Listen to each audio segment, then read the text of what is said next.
नमस्कार दोस्तों, ये video editorial compilation for mains का पार्ट है। आप प्लेलिस्ट में जाके एडिटोरियल की वीडियोस पेपर वाइज और टॉपिक वाइज देख सकते हो।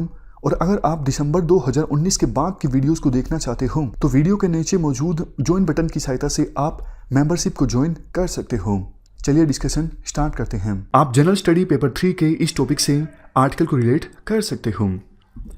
देखो, वर्ल्ड बैंक के द्वारा ease of doing business index release किया जाता है, लेकिन कुछ दिनों पहले एक खबर आई थी, आपको याद होगा कि वर्ल्ड बैंक ने कुछ समय के लिए इस इंडेक्स को पब्लिश करना बंद कर दिया है। क्यों? क्योंकि बहुत सारी खबरें आई थी कि इस इंडेक्स के कंपाइलेशन में काफ़ी धांधलेबाजी होती है, बहुत कमियां हैं, क्राइटेरिया भी गलत हैं। तो इन सब फैक्टर्स को ध्यान में रखते हुए वर्ल्ड बैंक ने कहा था, ठीक है भैया, हम एक बार रोक लगाते हैं, देखेंगे, पूरी प्रोसेस को इंप्रूव करेंगे। तो इस आर्टिकल में कहा जाता है आज कि वर्ल्ड बैंक ने जो रोक लगाई है, ये एक अपॉर्चुनिटी है कि वर्ल्ड बैंक अपने पूरे क्राइटेरिया को फिर से रिवाइज करे, जिसके बेस पे विभिन्न देशों को रैंकिंग दी जाती है। इस इंडेक्स में काफ़ी सारी कमियां गिनवाई जाती हैं राइटर के द्वारा ease of doing business index में। सबसे पहली चीज़ देखो, ये इंडेक्स उन देशों को ज़्यादा अच्छी रैंकिंग देता है। मतलब ये एक पैरामीटर है रैंकिंग देने में कि जिस देश में इन्वायरमेंटल रेगुलेशन लूज है, मतलब इन्वायरमेंट लॉस पर ज़्यादा ध्यान नहीं दिया जाता है। कई बार क्या होता है, कुछ देशों में नया बिजनेस इस्टेब्लिश करने में इन्वायरमेंट क्लियरेंस मिलना बहुत ज़रूरी होता है और वो इन्वायरमेंटल क्लियरेंस आसानी से मिलती नहीं है।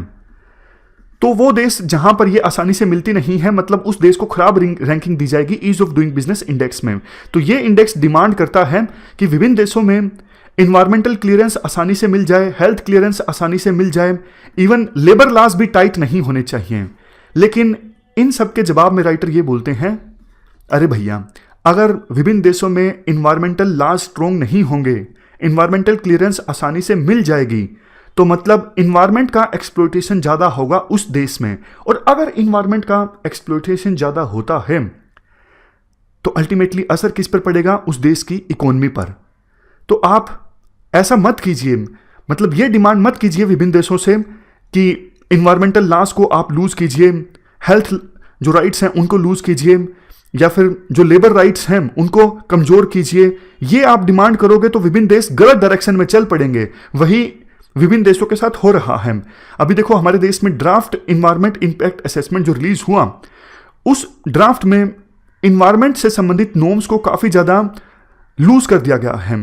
पहले स्ट्रिक्ट थे, लेकिन अब जो नए बिजनेस इस्टेब्लिश होंगे वो इन्वायरमेंट कंसर्न्स को अवॉइड करके अपनी फैक्ट्री इस्टेब्लिश कर सकेंगे। तो ये इंडिया के इन्वायरमेंट के लिए अच्छा नहीं है। इवन देखो, एग्जाम्पल दिया जाता है लेबर राइट्स का। अगर आप लेबर राइट्स को डीरेगुलेट करने की डिमांड करोगे विभिन्न देशों से, तो विभिन्न देश ease of doing business index में अच्छी रैंक प्राप्त करने के नाम पर ऐसा कर देंगे। बट देखो, अल्टीमेटली नुकसान किसका होगा? अल्टीमेटली नुकसान तो वर्कर्स का होगा ना। तो आप ऐसी कोई मांग मत रखिए। उसके बाद ये भी बोला जाता है, देखो, अलग अलग देशों की कंडीशंस अलग अलग हैं। जैसे कुछ देश ऐसे हैं जो टैक्स में रिडक्शन कर सकते हैं, बट इंडिया जैसे देश टैक्स में बहुत ज़्यादा रिडक्शन नहीं कर सकते, जो कि डिमांड किया जाता है ease of doing business index के दौरान, क्योंकि हमारी जो फिस्कल रिक्वायरमेंट्स हैं वो हमें ये अलाउ नहीं करती कि हम बहुत ज़्यादा टैक्स को कम कर दें। इसके बाद ये बोला जाता है कि देखो, एक कोरिलेशन नहीं है। जैसे रशिया की रैंकिंग इंप्रूव हुई 2012 से लेकर 2020 के बीच है, लेकिन रशिया में एफडीआई कम आ रही है, जबकि दूसरी तरफ इंडिया और चाइना, चलो इंडिया छोड़ दीजिए, चाइना का एग्जांपल लीजिए, क्योंकि इंडिया की रैंक तो इसमें इंप्रूव हुई है। चाइना में एफडीआई ज्यादा आ रही है, बट रैंकिंग में स्थान लो है, जबकि होना तो ये चाहिए था ना। जिन देशों की रैंक अच्छी है वहां पे ज्यादा एफडीआई आएगी, और जिन देशों की रैंक खराब है इस इंडेक्स में वहां पे कम एफडीआई आएगी। तो कहने का मतलब ये है, कोरिलेशन नहीं है इस इंडेक्स की रैंकिंग में और इन्वेस्टमेंट में। तो ये हमने कुछ कमियों की बात की इस इंडेक्स से संबंधित। अब वर्ल्ड बैंक के पास मौका है इन कमियों को सुधारे और फिर से ये जो इंडेक्स है विभिन्न देशों को रैंक देना स्टार्ट करें। इस डिस्कशन में फिलहाल इतना ही है। Thank you very much for discussion.